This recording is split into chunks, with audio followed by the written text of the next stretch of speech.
Ladies and gentlemen, welcome back to the Hard 100, a video series documenting the culling of my collection from what it is to what it's going to be, and that's a hard 100 games.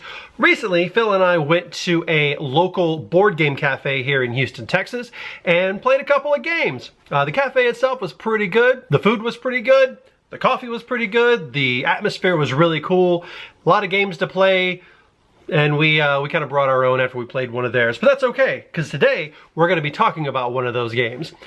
Something accidentally happened as I've been collecting games over the years. I accidentally have 3 games that have a very uncommon theme, but found their way into my collection. Somehow, I wound up with 3 geisha games. We have My Star, which I've played and enjoyed. We've had Hanamikoji, which is phenomenal, but we're not talking about that today. But what we are talking about today is the third one, and one I picked up a little bit recently after I checked out a review online, and that is Shadows in Kyoto. Shadows in Kyoto, designed by Wei Min Ling, and art by Mai Shirley Chan. Art's pretty good in this, I like it. Now the this one, is actually written down here at the bottom. It does take place in the same universe. And that one, when you were just geishas, this one you are actually geishas in disguise, trying to maneuver around a board to get intel and information from, I guess, the good guys to the bad guys. The theme's there if you want it. I'll read it for you. The Oniwaban, a group of undercover spies, battles the Meiji government up and down the famous streets of Hanamikoji in Kyoto. As the commanders, the players must secretly gather key intelligence from the opponent while protecting their own interest. And guess what? Aside from the phenomenal art, we're dealing with an abstract game. You have your little geisha meeples, and what you're doing is playing a very interesting version of a chessy, checkersy thing. I've heard people online compare it to Stratego, but I have never played Stratego, so I have no idea what that is. And the game is very, very simple. But before I tell you about the game, the weird thing about the game, I will say, are the win conditions. On the back of all your meeples, there are various numbers. There's a 0, 1, 2, 2, 3, 3, and one of the 2s and one of the 3s has a little red dot on it to show that it's real intelligence, not some of that fake bullshit they're trying to sneak past you. So if you get one of your little red dots to the other side, you win. If the other person captures one of your little red dots, they win. Or if they capture 3 of your non-red dots, then you also win because you made them run around long enough to whatever. I didn't understand how good the game was until towards the end of it. At first, all you do on your turn is simple. You take a card from your hand, flip, and you play something. And that will allow you to move always forward. Never to the side, never to the back unless the special card says so, but either straight forward or off to the side. And you're basically just slowly playing chicken and moving towards the other person until you trick them. Or they just attack you. If they attack you, it's a simple matter of, is mine bigger than yours? Or if, as the attacker, someone wins ties, I forget, it doesn't matter. As we're playing, you have all of this art in front of you, and you're moving on the little lands, and there are certain restrictions on what you can and can't go on. But also, you have special moves where you have one that can send you all the way to one side or actually push someone back and kind of manipulate the board a little bit to keep it from getting stale. There are also, and we recommend, Phil and I recommend that you play with every variant the game has. You're a gamer, you know how to do it. Otherwise the game is boring as balls. But when you add these in, each side has a certain group of ladies to choose from, and those ladies give you special powers, and you pick one and that's your special power, and it's awesome. Also, there is equipment. So one person has a gun, one person has drugs. I think I had 2 cans and a string through them or some kind of telephone device. I don't know. Those can only be used once per game. Games are super fast. As we play this game, something happened. It became blatantly clear that he was 1 move away from winning. And I was 1 move away from losing, because that's how that kind of works out. But then I realized, wait a minute. If he grabs the wrong person, he loses. Now, Phil is what I will call someone who doesn't believe me, When I say things, we have a long history of me screwing him over in games.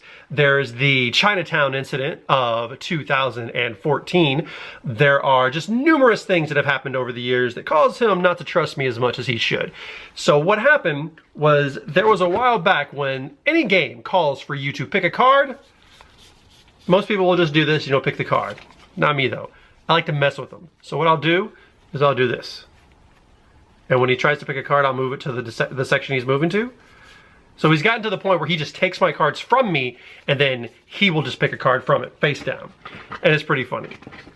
So when it gets to the end and I realize that I'm about to lose, so what do? I notice he has two of my guys that have the no intelligence on the other side. So I just push someone forward. Out there alone. Easy for the taking. Now, he can either choose to take them, and if it's an intelligence, he wins. And I only have 3 pieces left, but I have all of my intelligence. So it's a 66% chance that he's going to get it. But he looks at it, and he looks at me across the table. Look at him, and he looks at me. Do it. Just do it. What's the worst that could happen? It's not like you're going to lose or anything. I mean, I have both of my guys. Just take it. He called my bluff. Only, I wasn't bluffing. And then I ended up winning or losing. I don't remember what happened. This game produces very tense moments there at the end, and it's only 2 players. And let's go to the housekeeping. Fa-bam. We have 2 players. I already said that. Perfect for 2 players because it's only for 2 players.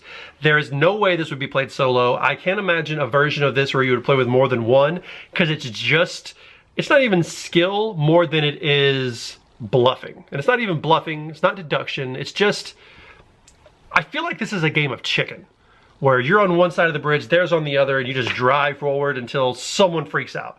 So it's just a game of chicken, like, here, take this piece. No, take this piece. No, take this one. And by the time they realize what happened, I'm already at the other end and win. 15 to 30 minutes. Yes, perfect. Ages 10 and up. All right, here, a few videos ago, I had a theory that if a game included a gun, it had to be ages 14 and up.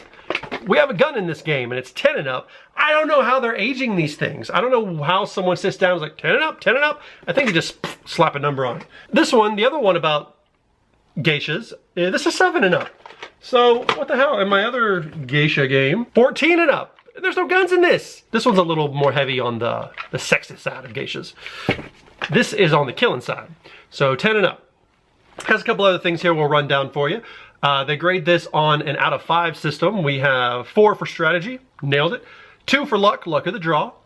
Interaction, 3, this whole game is interaction. This whole game is me slowly giving you a middle finger as you take your turn and just mind gaming you. But that's what it works. Weight, 2. Yeah, it's not a heavy game. It's a very small footprint. Pieces are gorgeous. The art is gorgeous. I love this art. There's a couple of, I don't know if this is the same art as the other guy. Woo, that's a lot of not English on the back of this box. If it is the same, it's a different style. Yeah, so Shadows in Kyoto has a lot going for it. It is a small footprint. It plays 2 players. It is a very interesting back and forth. It gave us a big meaty feeling after we were done with this, and we wanted to play it again. I think we did play it again. Did we play it again? I don't know. We'll find out. But we played it again, and I just really like it. It was so much fun, and we had a couple other games that weren't so great that day, but this one was great. So Shadows in Kyoto, a game about being a geisha and playing this lightning guitar. It's really good. I know it's in the same world as Hanamikoji. Even Hanamikoji has a little 1 on the side, like we're gonna make a book out of these, but there's no 2 here. So anyway, this designer, Mr. Wei Min Ling, I don't know if he designed this one as well. He did not. And the artist is the same. Haha, I found it. Artist is the same, but he didn't design that. But this setting is very interesting. It's almost kind of like a World War II-y, maybe a little before, maybe a little after, I don't know. Japanese were a little wonky during World War II, but it's all good now because we're playing awesome games like this. This is by, oh, what's the name of this game company? I'm sorry. Shadows in Kyoto, Deepwater Games, and Emperor S4, whatever that means. But we talk about the designers on here. Publishers are really good. They did a really good job with the components. Box is nice, it's sturdy, it's small. There is very little room in here for other things. It all fits nice. It's very easy. It's not like a specialized insert, just a 2-spot slip. And this is very, very good. So Shadows in Kyoto is definitely going on my shelf. I should really put it with this one. So we have all our ladies of the night together. And we're gonna put this up on here. I don't want to spoil anything, but we're gonna do a video on Hanem and Gujum soon. I don't want you to fret or worry about what might be and what might not be on the shelf when it comes to that. So Shadows in Kyoto, definitely on the shelf. It's 100% right for my shelf. It's readily available, and I know it's gonna be right for yours. If you have someone who you like to play with who is ages 10 and up, it's a really, really good theme. Don't worry if you have to explain to your child what a geisha is. There are many definitions of that. The most depressing movie ever made is Memoirs of a Geisha, if you really want to get into it. And I know about and you know what I mean. And that's it. So that was Memoirs of a Geisha? No, other thing. That was Shadows of Kyoto. My name is Billy. This has been The Hard 100. Thank you so much for joining me. See you next time. Peace out.